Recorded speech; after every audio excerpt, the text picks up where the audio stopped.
Bonsoir à tous. Dans l'actualité ce soir, attirance et admiration. Le parc national de la Pandjari, l'une des réserves les plus riches d'Afrique de l'Ouest, inspire la Côte d'Ivoire. Les réformes engagées depuis environ 5 ans par le gouvernement du Bénin font école. Le ministre ivoirien des Eaux et Forêts y est allé en visite découverte. Vous l'entendrez. Elle n'est pas une malédiction ni un sort jeté. La drépanocytose est une maladie qui se transmet de parent à l'enfant. Face à son ampleur, les spécialistes conseillent le test d'électrophorèse. Avant tout projet de mariage, ce 19 juin, les regards seront focalisés sur cette pathologie. Vous suivrez le compte-rendu d'un test de dépistage organisé à cet effet. Et puis, elle se délivre au moyen des machines électroniques certifiées de facturation au Bénin. La facture normalisée est une obligation faite aux grandes, moyennes, petites et micro-entreprises. Une sensibilisation du public a démarré à cet effet. Bienvenue si vous nous rejoignez. On part directement pour l'Assemblée nationale où les transcripteurs, réviseurs et autres cadres chargés de l'élaboration des documents de compte-rendu des séances plénières des députés procèdent à la rélecture de leur bréviaire. C'est à la faveur d'une séance de mise à jour de glossaire, de transcription et de révision des débats parlementaires, une initiative de l'IPAB, Institut parlementaire du Bénin. Firmin Bassao nous édifie sur cette rencontre. On le suit. Ils sont chargés de rendre compte des séances plénières des députés. Eux, ce sont les transcripteurs, réviseurs et bien d'autres cadres de l'élaboration des documents de compte-rendu consignés dans un document qui leur sert de boussole. C'est le lieu d'exprimer ma gratitude renouvelée à Monsieur le Président de l'Assemblée nationale pour avoir autorisé cet atelier. Cet atelier vise à corriger, compléter les données essentielles à une bonne transcription et révision des débats parlementaires, harmoniser les techniques et procédures de la transcription et la révision des débats parlementaires, rendre disponible un document unique et fiable. Il conviendra à l'atelier de donner le nom approprié de transcription et de révision des débats parlementaires, afin d'améliorer la production des débats parlementaires. Vous aurez donc, pendant les prochaines 72 heures, à procéder à sa relecture et à son actualisation, puis à en valider la version définitive. Je vous convie à l'assiduité pendant ces 3 jours de travaux, car le succès de vos travaux garantira les bonnes conditions de votre métier si cher à la représentation nationale. À la fin des travaux, un guide fiable sera désormais disponible en matière de rédaction des comptes rendus des séances plénières du Parlement. Voilà ce compte-rendu présenté par Doris Olabi. La prochaine fête culturelle des Tolinou, encore appelée Tolikanhwe, sera célébrée cette année à Ifani dans le département du Plateau. C'est la nouvelle qu'une délégation des Tolinou est allée porter à la connaissance du président de l'Assemblée nationale, Louis Vlavonou. Écoutons le secrétaire général de l'association à sa sortie d'audience. Nous avons été reçus par le président de l'Assemblée nationale dans le cadre de l'organisation de la 7e édition de notre fête culturelle, la fête des Tolinou que nous avons appelée Tolikanhwe. Cette fête est à sa 7e édition, comme je le disais, parce que la dernière, qui était la 6e, a été célébrée à Toliagonsa dans la commune de Semekoji en 2019. En 2020, on devait célébrer la 7e édition à Ifani, dans la commune d'Ifani bien sûr. Mais pour des raisons sanitaires, comme vous le savez, nous n'avons pas pu célébrer celle-là. Cette année, on a décidé de célébrer donc la 7e édition dans cette commune-là. La deuxième personnalité de l'État, le président de l'Assemblée nationale, étant originaire de la commune d'Ifani. Pour cette raison et pour aussi dire qu'il est de l'arrondissement de Kokumolu, qui est un arrondissement fortement Tolinou. Donc il est des nôtres. Il est normal qu'on vienne lui soumettre nos préoccupations, notamment sur le plan du lancement des activités de la fête. Nous nous apprêtons à lancer la fête sur les médias. Et ce n'est pas sur les médias qu'il va apprendre que cette fête-là est en train de s'organiser chez lui. Il faut qu'on vienne lui dire de vive voix. Voilà, certains l'assimilent à une malédiction. Pour d'autres, c'est un sort jeté. La drépanocytose est plutôt une maladie génétique. Cette pathologie focalisera donc les attentions ce 19 juin en prélude à cette mobilisation à l'échelle mondiale.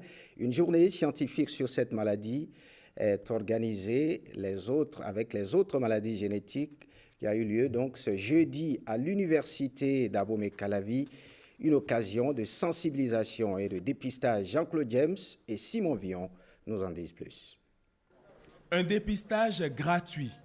Dans le viseur, une maladie génétique qui touche environ 50 millions de personnes dans le monde chaque année. La drépanocytose, ça fait pleurer, surtout les femmes. Parce que, excusez-moi les hommes, quand ça commence et quand ça se complique, on les laisse seuls. J'ai vu des femmes qui ont été obligées d'aller seules, dormir à l'hôpital jusqu'à ce qu'à 10 ans, 11 ans, l'enfant ou les enfants disparaissent. Dépistage et sensibilisation à la prévention, deux activités majeures de cette journée scientifique organisée par l'ONG SIACO Bénin et ses partenaires. La drépanocytose est une maladie héréditaire sans traitement véritable. La seule valable opportunité à notre portée au Bénin et en Afrique est la prévention des naissances d'enfants drépanocytaires majeurs. C'est ce en quoi l'ONG SIACO croit et œuvre. Quand l'homme rencontre la femme, son souci ce n'est plus aller contrôler et on tombe dans les conséquences. Je l'aime, non.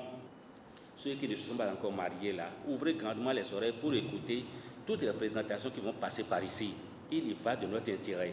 Thème mobilisateur de cette journée, contribution de la recherche et de l'éducation à l'éradication de la drépanocytose en Afrique. Et l'une de ces contributions est le Drépastop. D'une journée à une autre, la 18e édition de la journée du donneur de sang a eu lieu cette année dans la commune de Clécamin, dans le Koufo, qui a abrité les manifestations officielles, caravane du cœur, séances de sensibilisation et de dons de sang sur place sont entre autres activités menées. Abdoulaye Idrissou et Aziz Alaoui. Donnez votre sang pour faire battre le cœur du monde. Un thème placé sous le signe de gratitude de la communauté internationale à l'endroit des donneurs bénévoles. Comment ne pas laisser son corps vibrer de joie lorsque l'on voit des gens à l'œuvre pour sauver des vies. Les mots me manquent donc pour vous exprimer notre gratitude vu l'immensité et la hauteur de votre sacrifice. Ce thème met en évidence la contribution des donneurs bénévoles de sang dans l'équilibre vital du monde. Il relance l'appel mondial pour que davantage nous donnions un peu de notre sang régulièrement et partout. Je me fais l'agréable devoir de vous saluer. Conscients de ce que la pérennisation du don de sang reste un devoir, les donneurs tiennent à garantir la relève. Et selon eux, ce n'est pas l'accompagnement du gouvernement qui fera défaut. Et je voudrais vous dire aux donneurs de sang présents ici qu'il faudrait que vous vous préparez à prendre la relève. Je tiens à dire ici publiquement et à tout le monde que des dispositions idoines sont prises par le directeur général de l'ANTS. Ça ne tardera pas à venir. Une caravane de remerciements, de même que des séances de dons de sang sur place, ont fait le menu de cette célébration à Clécamin. Voyons ces journées portes ouvertes à la Direction générale des impôts. Elles portent sur la facture normalisée. Objectif, édifier davantage le contribuable sur cette solution innovante de mobilisation de ressources propres pour le Bénin. Florence Bossa et Wenceslao Aouaimo. 1er juillet 2021, c'est la date butoir fixée par l'administration fiscale pour la délivrance de la facture normalisée après chaque transaction. Le message a été porté par le directeur général adjoint des impôts lors de la rencontre initiée dans le cadre de la campagne de sensibilisation. À partir du 1er juillet 2021, toutes les entreprises au Bénin, quel que soit leur régime fiscal, excepté celles qui bénéficient d'une dérogation spéciale donnée par la Direction générale des impôts sont tenues de délivrer des factures normalisées toutes les fois et chaque fois qu'ils effectuent des opérations commerciales. Pour assurer la réussite de cette opération, il revient à chaque citoyen d'exiger la délivrance d'une facture normalisée à l'issue de chaque transaction. La facture normalisée, c'est un droit. Et en tant que citoyen lambda, en tant que client d'une quelconque entreprise, chaque fois que nous opérons, chaque fois que nous effectuons un achat ou nous effectuons une transaction de quelque nature que ce soit, nous avons le droit de réclamer la facture normalisée. Le top est ainsi donné pour la généralisation de l'utilisation des machines électroniques certifiées de facturation et aussi pour une utilisation efficiente de ce nouveau système. Il est prévu une formation sur la création de comptes et la possibilité de délivrance des factures en ligne. Le ministre ivoirien des Eaux et Forêts est en visite découverte du parc national de la Pendjari. Il est allé toucher du doigt les résultats de la gestion déléguée de ce parc. À l'issue de sa visite, Alain Richard Donwa dit toute sa satisfaction à l'État béninois. Les précisions de Christelle Tongodo. Nous avons réduit complètement le braconnage, ça veut dire que la faune et la flore se portent davantage mieux. Nous avons un développement économique local qui est assez important et les communautés riveraines sont beaucoup plus à l'aise. Des résultats produits par le Parc national de la Pendjari, 5 ans après la délégation de sa gestion par le gouvernement. Un modèle dont la Côte d'Ivoire veut s'inspirer pour plusieurs raisons. Nous sommes venus ici pour visiter le parc de la Pendjari et surtout voir comment le Bénin a pris en compte la préservation des espèces protégées, la gestion des parcs et des réserves et surtout l'engagement qui a été fait avec le secteur privé, un partenariat public-privé. Les avancées notables qui ont pu être faites en si peu de temps et nous rendre compte que c'est vraiment le chemin que nous voulons emprunter aussi en Côte d'Ivoire dans la gestion des aires protégées, des forêts, de la faune. Je pense qu'on est extrêmement content que le partenariat entre le gouvernement béninois et African Parks montre des résultats et que ces résultats commencent à être reconnu au niveau international. Le fait que la Côte d'Ivoire se soit intéressée à African Parks et à la Pendjari, pour nous, c'est un honneur. Au-delà de cette volonté de connaître ce qui se passe, c'est déjà presque une décision de dire nous allons travailler avec African Parks. De façon plus précise, nous examinons ensemble les bases d'une collaboration d'abord bilatérale et ensuite qui va s'étendre dans une dimension sous-régionale, Afrique de l'Ouest, autour des problématiques de gestion de la biodiversité et également des problématiques liées à tout ce qui porte le développement des forêts, des aires protégées, des ranges, des eaux et consorts. Une visite qui vient davantage consolider les bases de la coopération bilatérale entre le Bénin et la Côte d'Ivoire, surtout en matière de conservation des biodiversités. Les membres de la Fédération panafricaine des experts comptables, PAFA, ont procédé au lancement officiel de la cérémonie du 10e anniversaire de l'institution. Cette cérémonie tenue à Cotonou a connu la présence de plusieurs personnalités de la sous-région. On fait le point avec Oseni Adeleke.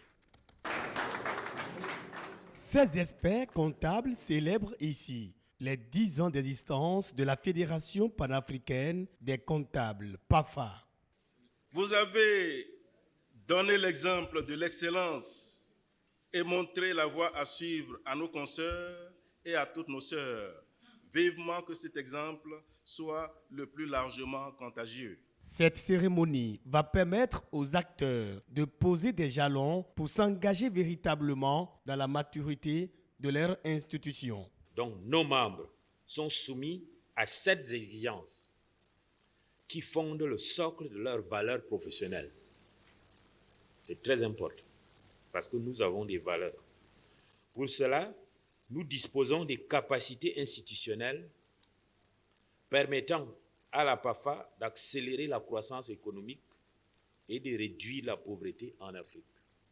Pour l'ensemble du continent, durant ces 10 dernières années, la PAFA aura été le socle professionnel fédérateur des 56 membres et organisations professionnelles issues de 45 pays. Ce que je peux ajouter est l'expression de ma conviction de voir sortir de vos travaux des conclusions de la plus haute importance pour le devenir économique et financier du continent africain. Renforcer la capacité de la profession comptable dans l'intérêt public, faciliter le commerce et améliorer les avantages des services de qualité aux Africains. Ce sont entre autres les missions de la PAFA. On parle lutte contre la pauvreté. Le bureau pays de CUSO International a lancé au Bénin le programme CHA. Ce programme s'occupe de l'amélioration des conditions de vie des plus pauvres. Le ministre de la Microfinance, à la cérémonie de lancement, a promis son soutien au programme. Ghislain Poguet et François Zissou. Le programme CHER, officiellement lancé au Bénin, un programme de coopération volontaire. Il vise à améliorer les conditions de vie des plus pauvres et des plus marginalisés. Les secteurs impactés sont ceux de la santé, du social, de l'environnement, de l'agriculture et de l'entrepreneuriat des femmes. CHER est financé par Affaires mondiales Canada. Il exploite l'expertise des coopérants canadiens. Il se focalise sur les conditions de vie des femmes et des jeunes, comme le gouvernement béninois. Ce projet présente une parfaite cohérence avec la vision du gouvernement de faire du Bénin un pays résolument engagé dans la promotion et la protection des personnes vulnérables, avec une attention particulière aux jeunes, aux femmes et aux filles. Le programme CHER établit des partenariats avec des structures sur le terrain, 9 au Bénin déjà, qui travaillent avec le programme pour financer des micro-projets. Je voudrais donc ici vous rassurer de l'entière disponibilité du ministère des Affaires sociales et de la microfinance à accompagner CUSO en vue de l'atteinte des résultats escomptés sur ce projet. Par ces actions, le programme CHER contribue également à la réalisation des objectifs de développement durable. Revisitons l'histoire à présent. Les anciens s'en souviennent très bien. Les plus jeunes n'en savent peut-être rien. Il s'agit de ce fameux service civique, patriotique, idéologique et militaire sous la Révolution auquel étaient astreints les nouveaux bacheliers. Les membres de la 3e promotion de ce programme ont publié un ouvrage, Oui à l'appel de la patrie, une œuvre collective qui retrace l'agression du 16 janvier 1977 à laquelle ils ont pris une part active dans la riposte. Ils partagent leur récit à travers un ouvrage porté à la connaissance de l'électorat. Herman Rodrigue-Amégan et Brice Thibozo.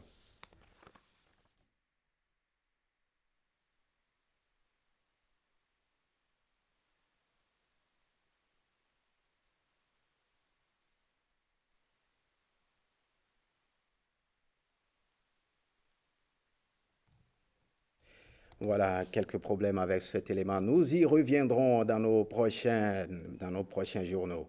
On peut s'enrichir honnêtement sans recourir aux emprunts de 2 chefs d'entreprise, l'assurent dans leur ouvrage coécrit. Il s'agit d'un essai intitulé « De l'endettement à la prospérité », la cérémonie de sa mise sur le marché. L'ivresse a eu lieu ce jeudi à Cotonou. Stanislas Limpon et Benjamin Denayon. De l'endettement à la prospérité, c'est le titre du nouvel ouvrage du couple Dansou.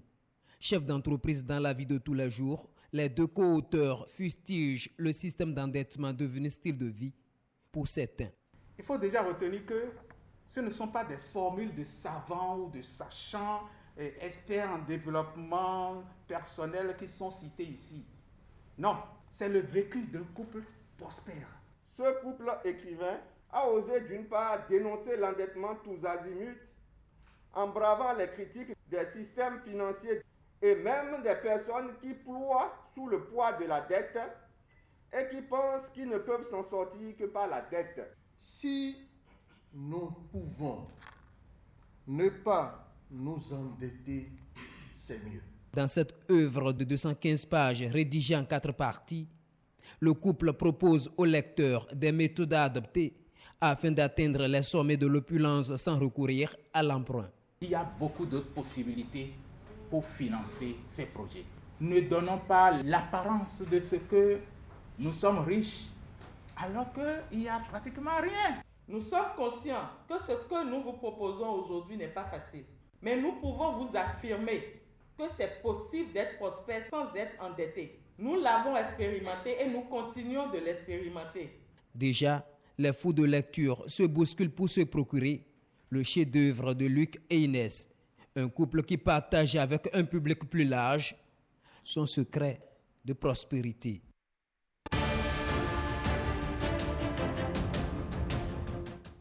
L'actualité internationale de ce vendredi soir nous amène en Côte d'Ivoire où l'ancien chef d'État, Laurent Gbagbo, rentré au Bercail, a rencontré ses militants en Afrique du Sud.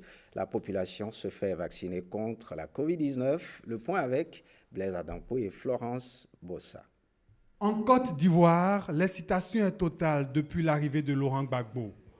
Acquitté de crimes contre l'humanité par la Cour pénale internationale, l'ex-président est rentré dans son pays après 10 ans d'absence.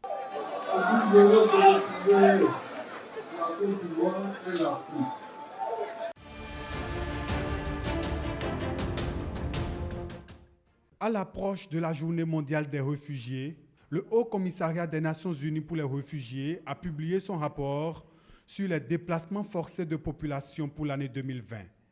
Malgré la fermeture des frontières, 3 millions de personnes de plus qu'en 2019 ont dû fuir leur maison, amenant le nombre de déplacés à un record, indique l'Agence de l'ONU pour les réfugiés.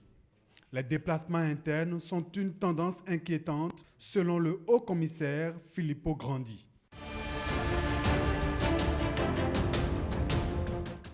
Les habitants de Pretoria se font vacciner contre la Covid-19 alors que l'Afrique du Sud lutte contre une 3e vague d'infection.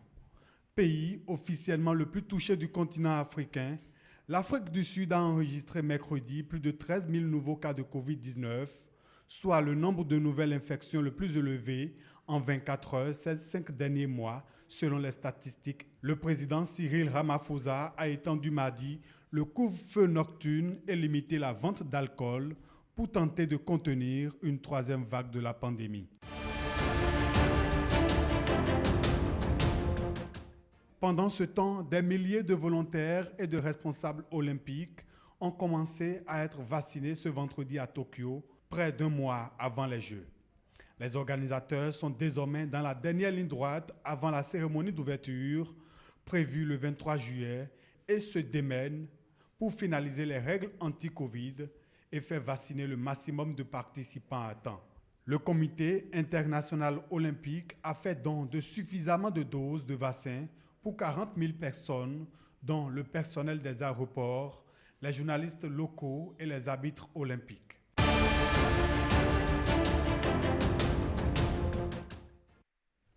Ce journal se refait. Merci de l'avoir suivi. Bonne suite des programmes sur l'ORTB. Vous allez donc revoir cette édition sur notre plateforme www.ortb.bj. Rachidatou Biomama sera au rendez-vous à 23h30. À très bientôt.